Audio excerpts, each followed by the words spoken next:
मंच पर बैठे हमारे कांग्रेस पार्टी के हमारे वरिष्ठ नेता चेयरमैन साहब, सीपी राय साहब, वाइस चेयरमैन मनीष जी, पूर्व सांसद सत्या बहन जी, हमारे पूर्व विधायक भगवती जी, आलोक प्रसाद जी और हमारे प्रवक्ता गण यहाँ बैठे हैं, सभी हमारे सम्मानित यहाँ पत्रकार साथी और छायाकार साथी बैठे हैं। सबसे पहले मैं जो उत्तर प्रदेश के इतिहास में सबसे दुखद और सबसे मैं कहूँ बड़ी घटना हुई है हाथरस की। मैं भी 30 साल से सक्रिय राजनीति में हूँ। इतनी बड़ी घटना आज तक मैंने न सुना है न देखा है। यहाँ पे हम सब लोग उसमें शोक व्यक्त करते हैं, दुख व्यक्त करते हैं। मैं स्वयं कल वहां गया था, वहां जाके अस्पताल में गया, लोगों से मिला और जो वहां की जो सुखना एक गांव है वहां गया, अनुसूचित बस्ती है और सब गरीब अनुसूचित जाति ही लोग उसमें उनकी मृत्यु हुई है। पूरी तरीके से कोई व्यवस्था नहीं की गई, उसमें कुछ नहीं किया गया। और जहां तक जानकारी आई वहां पे कि 80,000 का परमिशन उन्होंने दिया था और 2.5 लाख या उससे भी ज्यादा लोग वहां पर उपस्थित थे और उनकी सुरक्षा में एडीजी ने बताया कि केवल 40 पुलिस वाले की सुरक्षा में लगे थे, केवल 40 लोग रिकॉर्ड में है और पूरी तरीके से व्यवस्था फेल। हॉस्पिटल में भी आप देखे होंगे उनको टेम्पो रिक्शा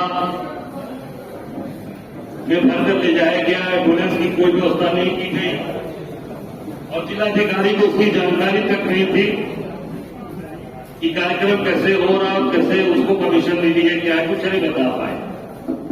1:30 बजे की घटना है और उत्तर प्रदेश शासन के संज्ञान में 3 घंटे 4 घंटे बाद ये घटना आई है। 3 घंटे 3.5 घंटे बाद ये सोच सकते हैं कि किस तरीके का जंगल राज चल रहा है उत्तर प्रदेश। जो लगातार हम लोग पहले से कह रहे हैं कि जंगल राज कायम है। देखा आपने कि वहां पे लोग एम्बुलेंस बुला रहे थे और एम्बुलेंस फोन करते करते कोई फोन नहीं, एम्बुलेंस नहीं आई और एम्बुलेंस में भी घोटाला चल रहा है। एक आप ही लोगों ने दर्शाया कि एक ही नंबर से 30 बार फोन जाता है कि एम्बुलेंस के लिए एक ही नंबर से केवल एम्बुलेंस बुलाई जाती है। ये रिकॉर्डेड है पूरा और ये इस तरह की फर्जी वाला इसमें चल रहा है। पूरा का पूरा ये जो आपकी ये घटना घटी हाथरस वाली, ये पूरी उत्तर प्रदेश सरकार की नाकामी, उत्तर प्रदेश सरकार के पूरे ये केवल और केवल आपस में जो इनकी लड़ाइयां चल रही हैं, आपस में झगड़े चल रहे हैं। कल आपने देखा होगा कि जब मैं वहां पहुंचा तो सीएम साहब थे और इससे ये साबित होता है कि सीएम के बाद डेप्यूटी सीएम भी पहुंच गए थे। ब्रजेश पाठक साथ में नहीं गए, मुख्यमंत्री के साथ में डिप्टी सीएम नहीं गए, बाद में गए। मुझे रास्ते में मिले थे जब मैं लौट रहा था हाथरस से दिल्ली के लिए, गाजियाबाद के लिए, तो रास्ते में ब्रजेश पाठक का काफिला जा रहा था और मुख्यमंत्री वहां से हालचाल लेके निकल गए। ये आपस की लड़ाइयों में पूरा प्रदेश पिस रहा है, जिससे ये मैं समझता हूं कि पूरी की पूरी ये घटनाएं जो चीजें जो घट रही है उसकी व्यवस्था नहीं कर पा रहे, अस्पताल की व्यवस्था, एम्बुलेंस की व्यवस्था नहीं कर पा रहे। ये बहुत ही दुखद घटना है। हम लोगों ने मांग किया था कल कि जो मृतक है उनको 1 करोड़ रुपए मुआवजा दिए जाए, एक नौकरी परिवार को जो घायल है उनको 25 लाख रुपए दिए जाए और घायल जो मृतक की सूची बनाई गई है उसमें काफी कमियां हैं, उनको पूरी तरीके से फिर से जांच कराई जाए। क्योंकि वहां गांव में जब मैं सोखना गांव में गया था तो एक परिवार में 3 लोग मरे हैं। मां मरी है, उनकी पत्नी मरी है, बिटिया मरी है और उनकी पत्नी की बॉडी आगरा चली गई। फिर एक आगे गया तो वहां एक महिला उसी गांव में उसने कहा कि मेरी सास की डेड बॉडी अलीगढ़ चली गई थी, और जो कि एक व्यक्ति वहां पे जो था कार्यक्रम में, उनका बगल का पड़ोसी था, उसने कहा कि मैंने पुलिस को रोका, डीएम और एसएसपी को, कि नहीं साहब ये हमारे परिवार की ताई थी। उन्होंने कहा नहीं नहीं ये बाहर की है, जबरदस्ती भेज दिया। बाद में वो डेड बॉडी रात को वहां से आई। सोच सकते हैं कि कितनी इन्होंने विभत्स तरीके से चीजों को खराब करने का प्रयास किया, और पूरी तरीके से ये जो उसमें मेन बाबा है उनको किस तरीके से बचाया जा रहा है, किस तरीके से उनको सेव किया जा रहा है, उनका नाम तक नहीं आ रहा, सेवादारों का नाम आ रहा, और उनको उसमें सेव कर दिया जा रहा है। और न्यायिक जांच की हम लोगों ने मांग की है, न्यायिक जांच की मांग की है कि माननीय उच्च न्यायालय के सिटिंग न्यायाधीश से उसकी जांच कराई जाए, रिटायर्ड जज से नहीं, सिटिंग जज से जांच कराई जाए, ताकि वो उसमें न्याय उन गरीब लोगों को और सभी लोगों को मिल सके। और जो उसमें प्रशासन के लोग जिन्होंने वो उनको अनुमति दी है, वो अनुमति निश्चित तौर से कैसे दी है, हम लोग को अनुमति मांगते हैं कार्यक्रम का। आप देखिए मार्केटिंग हो जाएगी, तमाम तरीके से उसे बाधाएं उत्पन्न की जाएंगी, और वहां पर उनका पूरा सपोर्ट किया जा रहा है। मैं समझता हूं कि ये पूरी तरीके से केवल और केवल सरकार के दबाव में सारी चीजें चल रही हैं। तो उन प्रशासनिक अधिकारियों को भी उसमें गिरफ्तार किया जाए, उनके खिलाफ भी मुकदमा दर्ज किया जाए, जिन्होंने परमिशन दिया है, बिना शपथ पत्र बिना एफिडेविट लिए उनको अगर दिया गया तो उनके खिलाफ कार्रवाई होनी चाहिए। ये हमारी मांग है, हमने कल भी ये बात की थी। और जो इसके अलावा जो भ्रष्टाचार का जो मामला चल रहा है, आप देख रहे हैं जो नीट के एग्जाम कैंसिल हुए, जो नीट के भी जिसमें सीबीआई जांच का आदेश इन्होंने दिया है, मैं उसमें इन्होंने आदेश दिया सीबीआई के लिए, सीबीआई जांच की बात करते हैं हम उसमें, तो पूरे उस नीट के एग्जाम को कैंसिल करने की बात हम लोगों ने कहा कि उसको निरस्त करके फिर से उसको कराइए और डेट डिक्लेयर करिए। उसी दिन डेट डिक्लेयर होना चाहिए कि कब ये बच्चों का भविष्य होगा। उसमें आप देखिए पूरा भ्रष्टाचार, जो अब ये सिपाही वाली भर्ती आपने देखा होगा, सिपाही की भर्ती उत्तर प्रदेश की हो रही है। इसके पहले भी सिपाही की भर्ती उत्तर प्रदेश में हुई है, सपा के शासनकाल में भी हुई है, अन्य उसके पहले की हमारी सरकार में भी हुई है। उसमें गुजरात का कौन सा काम है भाई? गुजरात की कंपनी को उत्तर प्रदेश सिपाही की भर्ती का ठेका गुजरात की कंपनी को दिया गया है। एजुकेस्ट, क्या नाम है उसका? एजुकेस्ट के नाम से एक प्राइवेट कंपनी को, जिसका मालिक विनीत आर्या अहमदाबाद का गुजराती, और उसने पूरे का पूरे ये लीक कराया और उसने लाखों लाख नौजवानों का भविष्य अंधकार में किया। और वो, जहां तक मेरी जानकारी है, जैसे मोदी जी ने नीरव मोदी को भगा दिया, मेहुल भाई को भगा दिया, उसी तरह विनीत आर्या को भी यहां से भगा दिया। वो विदेश चला गया है, नहीं हिंदुस्तान में। और आपको बता दें, उसमें एक और चीज हम लोगों ने, हमारे साथियों ने पड़ताल करके निकाला कि ये जो एजुकेस्ट कंपनी है, सोल्यूशन कंपनी है, इसके पहले ये 2023 में बिहार में ब्लैकलिस्ट हो चुकी है और वो जेल भी जा चुका है, गिरफ्तार भी हुआ था विनीत आर्या। इसने दूसरी एक कंपनी कॉन्फाइस, क्या है सर, पहले इसकी नाम कॉन्फिसेट प्राइवेट लिमिटेड थी, जो 2017 में ये कंपनी ब्लैकलिस्ट हुई थी। इसका भी डायरेक्टर विनीत आर्या था। ये सारी जानकारी कम लोगों को होगी। वो गिरफ्तार हुआ, फिर बेल पे छूटा और उसने कंपनी का नाम बदल के एजुकेस्ट का नाम किया। विनीत आर्या के पिता सुरेश चंद्र आर्या गुजरात के सर्वदेशिक आर्य प्रतिनिधि सभा के अध्यक्ष हैं और माननीय देश के प्रधानमंत्री नरेंद्र मोदी जी स्वयं उनके कार्यक्रम में जाते रहे, इसका प्रमाण है। इसी का नतीजा कितनी गंभीर शिकायतें तथा ब्लैकलिस्ट होने के बाद इस कंपनी को देश के छात्रों का भविष्य निर्माण करने के ठेका मिलता रहा और उसे विदेश जानबूझकर यहां से उसको भगाया गया है। ये साबित करता है कि मोदी जी उसके पूरा बर्दाश्त प्रधानमंत्री का उसके ऊपर है। मथुरा श्री कृष्ण का स्थान आपने देखा भी कि वहां पर एक ओवरनाइट टाइम जो इनके शासन में, जहां तक मेरी जानकारी है, 2021 से बना है ये, और ये भी कहीं न कहीं कोई बड़ी कंपनी गुजराती कंपनी ही होगी, नाम तो नहीं आ रहा है पर गुजराती कंपनी ही होगी, उसने बनाया और इसमें 3 लोग दब के मर गए, कई मकान बैठ गए और कई लोग उसमें घायल हो गए। और उसमें भी अभी तो कोई गिरफ्तारी शायद नहीं हुई है, खाली खाना पूर्ति हुई है। और तो सबसे बड़ा मुद्दा राम पथ, अयोध्या, भगवान राम की नगरी, जिसके नाम पर सुनाइए इन्होंने ठेका ले रखा है, वहां पर राम पथ बना, देखिए पूरा राम पथ बैठ गया, खड़ गया। भगवान राम के मंदिर में भी जिसका इन्होंने अशुभ समय वहां पर प्राण प्रतिष्ठा किया, सभी ये मैं नहीं कह रहा हूं, ये चारों शंकराचार्य हमारे माननीय पूजनीय शंकराचार्य महोदय ने कहा, मैं उनकी बात को दोहरा रहा हूं। उस पर इन्होंने वहां पर पूजा पाठ करके वो कार्य किया और वहां वो मंदिर भी चूरा है। और ये बात किसने, मैं नहीं कह रहा हूं कि चूरा मंदिर, किसने कहा? वहां के मुख्य पुजारी आदरणीय सत्येंद्र दास जी ने ही वो आरोप लगाया कि वो मंदिर चूरा है। और ये पूरी तरीके से वहां भी वो भी गुजरात की कंपनी है जिसने काम किया है, ये पूरी तरीके से भ्रष्टाचार में लिप्त है लोग। हमारे नेता ने बोला कि ये जो भाजपा, आरएसएस और ये जो सभी लोग ये जो आज अपने आप को हिंदू बन रहे हैं, वो आज ये सर्टिफिकेट दे रहे हैं, यही नहीं है।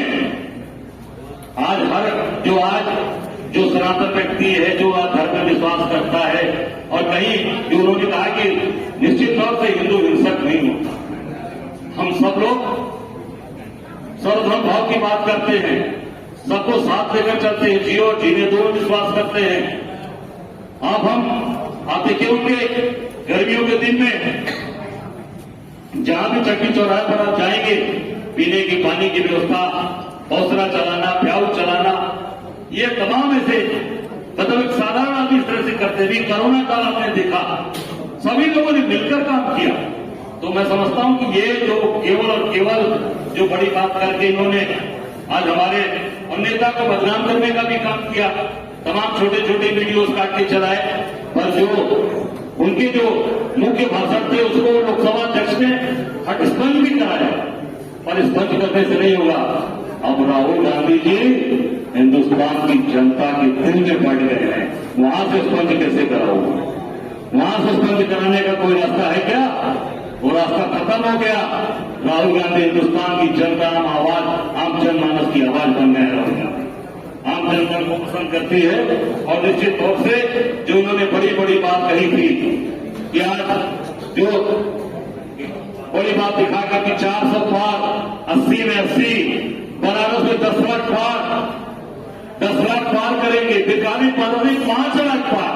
हमने कहा आ जाओ मैदान में, इस बार औकात समझ में आ जाएगी, 5 लाख पाओगे कि 5 लाख पार करोगे। पता चल गया, घसीट के और सारा कुकर्म करके 1.5 लाख की लीड करने में सारा का सारा पसीना फेंक दिए, सब कुछ कर डाले, सारे ऐसे माफियाओं को उतारा, सारे तंत्र का दुरुपयोग किया, उसके बाद पैसे बांटे, तमाम तरीके का प्रलोभन दिया। 8-8 राज्यपाल घर घर घूमे, गलियों में घूमे, 15-15, 20-20 मंत्री घूमे, 100-150 विधायक एमपी गलियों में घूम के वोट मांगे। गुजरात का व्यक्ति गुजराती मोहल्ले में जा रहा है, महाराष्ट्र का व्यक्ति महाराष्ट्र के मोहल्ले में जा रहा है, राजस्थान का व्यक्ति राजस्थान, केरल, कर्नाटक, आंध्र, तमिलनाडु, कोई छोड़ा नहीं। उसके बाद भी काशी की महान जनता, बाबा विश्वनाथ के भक्तों ने दिखा दिया कि अब यहां पर झूठ की राजनीति नहीं चलेगी, झूठ की बात नहीं चलेगी, और धर्म की बात करते हैं। मैं बाबा विश्वनाथ के दरबार से आता हूं, जो धर्म की बात करते हैं, सबसे बड़ा अगर कोई हिंदू विरोधी है तो वो नरेंद्र मोदी है। उसका उदाहरण आपके सामने मैं इस स्लाइड पर दिखाऊंगा। स्लाइड ऑन करिए।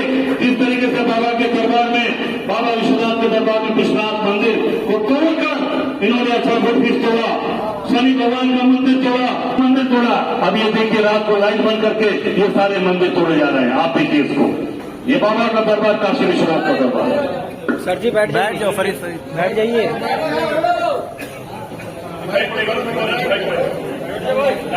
ये लाइट बंद करके ये मंदिर तोड़ा जा रहा है जेसीबी, ये जेसीबी और पोक लाइन के द्वारा। ये कॉरिडोर है भगवान विश्वनाथ जो बनाया है इन्होंने। ये देखिए आप, ये लाइट बंद कर दिया, पूरा लाइट ऑफ कर दिया था। ये आपके सामने है, ये स्लाइड हमने बनवाई है। ये जेसीबी पोक लाइन, सामने मंदिर। धर्म की बात करते थे, अच्छा बट ब्रिज कटवा दिया। आगे आएगा अच्छा बट ब्रिज, हजारों साल पुराना, जो हिंदुस्तान में 3 अच्छे ब्रिज के इतिहास को तक मालूम है। एक बोधिया में जहां गौतम बुद्ध को ज्ञान प्राप्त हुआ, दूसरा काशी विश्वनाथ, तीसरा प्रयागराज हुआ।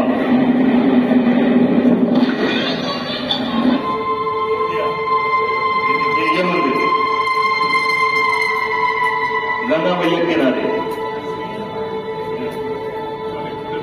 ये खोले पर सीटिंग पड़े। लाइट बंद करिए।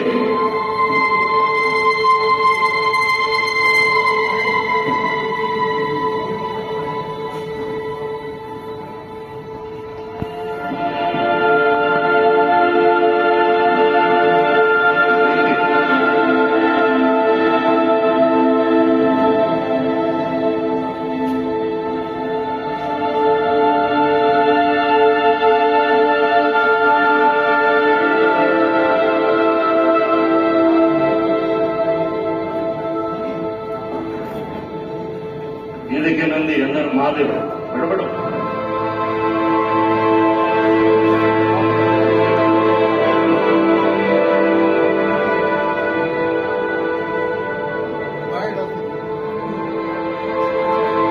ये गणेश जी,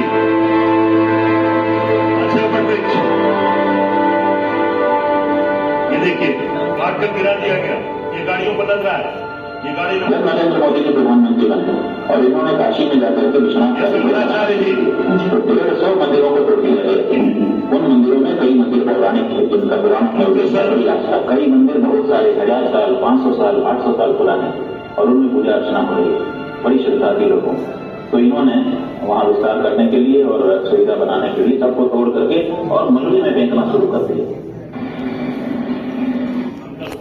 राहुल जी को तमाम तरीके से सड़कों पर उतरकर जो हिंदुवादी संगठन विरोध कर रहा है, हिंदुवादी संगठन ने कभी इसकी बात कही?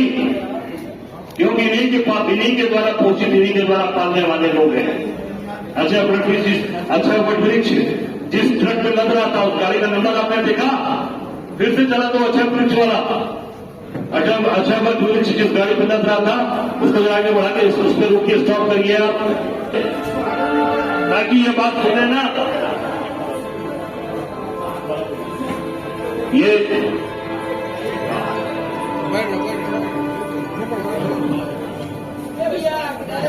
देखिए, ये गुजरात की गाड़ी का नंबर, ये गुजरात की गाड़ी का नंबर आप देख लीजिए, GJ1B 2031। बनारस की गाड़ी पर लगेगा तो एक्सपोज खुल जाएगा, काशी के लोग विरोध करेंगे, तो गाड़ी भी गुजरात की है, ताकि कोई बनारस का व्यक्ति इसका विरोध न कर सके। आप देख सकते हैं आपके सामने, ये हिंदू धर्म के ठेकेदार बने, उन्होंने सब कुछ किया। और उसका ठेकेदार कौन था? श्रवण पटेल, अहमदाबाद। उसके बड़े भाई ने साबरमती जो कॉरिडोर बना है गुजरात में, अहमदाबाद में, उसके बड़े भाई ने साबरमती कॉरिडोर बनाया था, जिसपे जिनपिंग को झूला झूला रहे थे मोदी जी। उसी ने छोटे भाई को सारा काम दिया है। ये श्रवण पटेल नाम था उसका। इसमें 3 कंपनियां शामिल हुई थी, एक श्रवण पटेल अहमदाबाद, दूसरी प्लानर्स इंडिया बनारस श्यामलाल सिंह, तीसरा